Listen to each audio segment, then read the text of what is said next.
देखिए, मैंने आपको 2 दिन पहले कहा कि इस वक्त अलीमा खान और बुशरा बेगम में लड़ाई चल रही है। तो आपने मेरी बात पे यकीन नहीं किया, क्योंकि आप भी तो अंदर से एक पूरी यूथन है ना, तहरीक इंसाफ की हामी है। तो अगर उनकी सच्ची खबर भी दी जाए तो आप इस शो में नहीं मानती और चलने नहीं देती हैं। तो हमने तो 2 दिन पहले कहा था कि बहनों की और भाभी की लड़ाई चल रही है। बाकी ये इक़्तिदार की लड़ाई है, लड़ते लड़ते हो गई गुम, एक की चोंच एक की दुम, इतनी लड़ाई बड़ी। इमरान खान ने कहा ना अलीमा ना बुशरा। उन्होंने एक डमी आदमी बुज़ार प्लस बैरिस्टर गौहर खान ढूंढा है। हमने पहले कहा ये बुज़ार प्लस है। बाकी मलक रियाज का वो चीफ लीगल एडवाइजर है। लेकिन मलक रियाज पे भी बुरा वक्त है, तहरीक इंसाफ पे भी बुरा वक्त है, तो उसके लीगल एडवाइजर पे भी बुरा वक्त पर मुजम्मिल साहब, अलीमा खान लतीफ खोसा पे भरोसा क्यों नहीं करती? आज की जो कन्वर्सेशन है ऑडियो लीक की, है। अगर वो इसलिए कि वो सुनी जाए। बुशरा बीबी के वकील हैं। जो बुशरा बीबी, जो अलीमा खान के वकील हैं, उन पर बुशरा एतमाद नहीं करती। जब लड़ाई हो जाए तो फिर अपने अपने वकील और अपने अपने सारे, तो ये चेयरमैन फिलहाल तो इत्तेजाज हसन और मलक रियाज ग्रुप से आ गया। मुझे लगता है ना अलीमा का है और ना ही ये बुशरा का है। ये तो न्यूट्रल था। ये बताऊं कौन आया है? ये जैसे अनवारुल्लाह काकड़ आया मुल्क का वजीर आजम, ऐसे बैरिस्टर गौहर खान जो है तहरीक इंसाफ का चेयरमैन आ गया है। ये भी एक काकड़ है। ठीक हो गया। अच्छा मुजम्मिल साहब, आज तीसरी बड़ी डेवलपमेंट जो आज सामने आई है मज़ाहिर अली अकबर नकवी के हवाले से।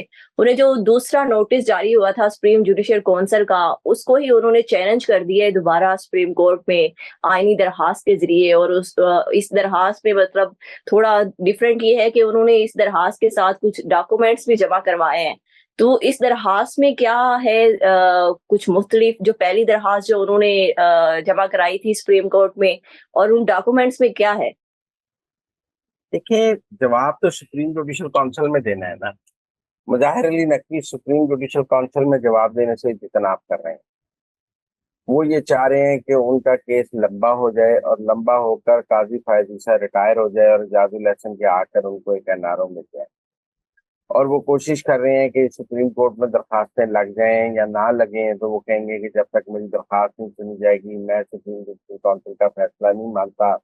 और केस को लंबा करना है। लेकिन मुझे ये लगता है कि अगर वो 14 दिन में सुप्रीम जुडिशल काउंसिल में जवाब नहीं देंगे तो उनकी छुट्टी हो जाएगी, और उनकी छुट्टी तय है।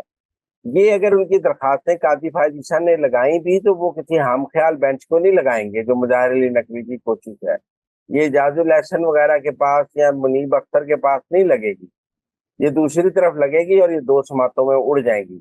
मुझे नहीं लगता कि मुजाहिर अली नकवी अपनी जगह बचा सकेंगे। उनका जाना तय हो चुका है, उन पर करप्शन साबित हो चुकी है। बार काउंसिल उनके खिलाफ है, लिहाजा it's a matter of time कि वो कितनी देर में चले जाते हैं, but he has to go. पर मुजम्मिल साहब, गुज़िश्ता दिनों कुछ खबरें गर्दिश कर रही थी कि ज़ाहिर अली अकबर नकवी जो हैं वो अपने कुछ हल्का अहबाब से सीनियर जो कानूनदान हैं उनसे मुशावरत कर रहे हैं और इस्तीफ़ा दे रहे हैं। इस हवाले से अंदर की खबर क्या है?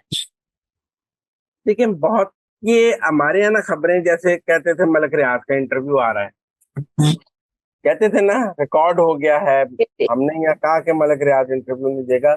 मुजाहिर अली नकवी क्यों इस्तीफा देगा? मतलब 100 छितर और 100 गंडे इकट्ठे खाने वाली बात है। इस्तीफा क्यों देगा? वो कहेगा मुझे फारिग कर दें, उसके खिलाफ अपीलें करेगा, समाअत करेगा कि शायद मैं किसी वक्त बहाल हो जाऊं।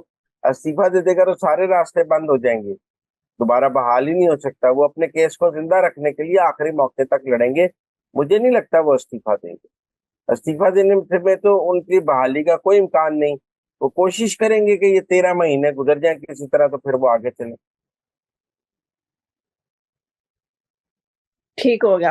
अच्छा मुज़म्मिल साहब, चौथी अंदर की खबर मैं आपसे जानना चाह रही हूँ। आज कोयटा में आसिफ अली जरदारी और बिलावल इकट्ठे नजर आए और उन्होंने आज यौम तसीस के मौका पर आवाम से खिताब भी किया। तो आगे आप पीपल्स पार्टी की सियासत क्या देख रहे हैं? देखिए, आसिफ जरदारी साहब ने बिलावल के आगे सरेंडर कर दिया।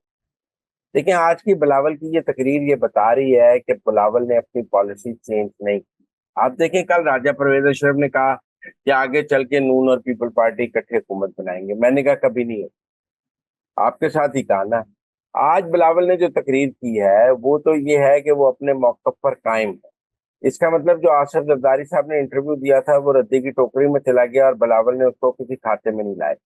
वो वही बात कर रहे हैं जो इस इंटरव्यू से पहले कर रहे थे और वही पर बात अब। उन्होंने ये भी तो कहा है ना, हमारा किसी सियासी जमात से मुकाबला नहीं है, हमारा मुकाबला है तो महंगाई से है, बेरोजगारी से है। तो साथ जब वो महंगाई लीग कहते हैं, जब वो कहते हैं कि वजारत खजाना उनके पास थी वो फेल हो गए हैं, वो किसको कहते हैं? वो इलेक्शन तो मेरा मतलब है, जब आप नून लीग को बराबर गालियां निकालेंगे तो फिर नून लीग जाने और आप जाने। अभी तो नून लीग ने ये तय किया हुआ है कि हमने बिलावल को जवाब नहीं देना है, और उनका ख्याल है कि एक सियासी जमात जिसके पास पंजाब में उम्मीदवार ही नहीं है, जिसके 140 हम्म। हल्कों में से 130 हल्कों में उम्मीदवार ही नहीं है, उसको क्या जवाब दें?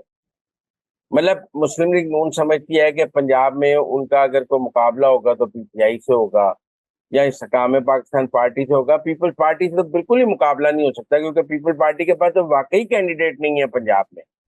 तो अब नून लीग वाले सोचते हैं कि क्या जवाब दें, एक पार्टी जो हमारे मुकाबले में ही नहीं है पंजाब में, उसको क्या जवाब दें?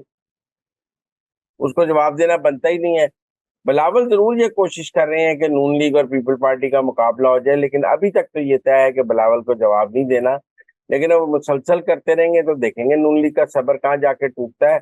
अभी तक तो बेचारे सब्र करके बैठे हैं कि जवाब नहीं देना। आज भी देखे ना इन तकरीरों के, मतलब ऐसी तकरीर किसी पीटीआई के रहनुमा ने की होती तो जवाब में तलाल चौधरी, तातर, उस्मा बुखारी, मरियम औरंगजेब सब शुरू हो जाते जवाब देने। बिलावल की तकरीर का किसी ने जवाब दिया है? कोई उस पर रिस्पॉन्स आया है? इसका मतलब फैसला है कि उनको जवाब नहीं देना, उसको कोई रिस्पॉन्स नहीं देना, उन्हें इंपॉर्टेंस नहीं देना। ठीक हो गया। Thank you so much Muzammil साहब कि आपने हमें अंदर की खबरों से बाखबर किया। मुजम्मिल साहब के मुताबिक मुस्लिम लीग नून की पॉलिसी है कि उन्होंने बिलावल की बातों का और उनकी तनकीद का बिल्कुल भी जवाब नहीं देना और सब्र और तहम्मुल से काम लेना है। इसके साथ ही मुझे इजाजत दें। अल्लाह हाफिज।